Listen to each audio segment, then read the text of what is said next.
एक जमाने में घने जंगल के करीब एक छोटा सा गांव आबाद था। इस गांव के आसपास खेत, दरख्त और एक पुराना कुआं था जो अक्सर गर्मियों में सूख जाया करता था। इस साल गर्मी कुछ ज्यादा ही पड़ी थी। सूरज आग बरसा रहा था, हवा में तपिश थी और पानी की हर बूंद कीमती हो चुकी थी। उसी जंगल में एक कौवा रहता था। वो आम कौवे से मुख्तलिफ था, न सिर्फ इसलिए कि वो सियाह और मजबूत था, बल्कि इसलिए कि वो सोचने वाला था। जब दूसरे परिंदे मायूसी में इधर उधर भटकते, ये कौवा ठहर कर हालात को समझता। एक दिन प्यास की शिद्दत से वो उड़ा।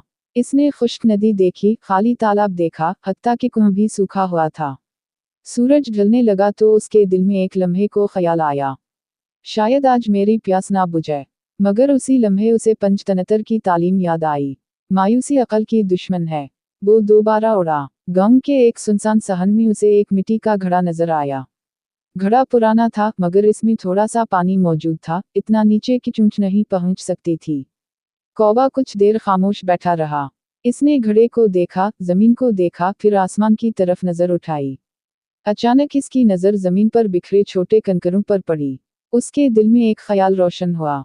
कौवे ने एक कंकर चोंच में उठाया और घड़े में डाल दिया।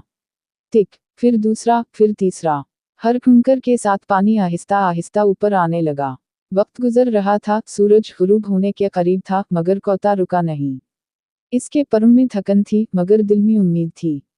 आखिरकार पानी घड़े के किनारे तक आ गया। कौवे ने जी भर कर पानी पिया। इसकी आंखों में सुकून था। उसी लम्हे कुछ बच्चे वहां आ गए। इन्होंने ये मंजर देखा तो हैरान रह गए।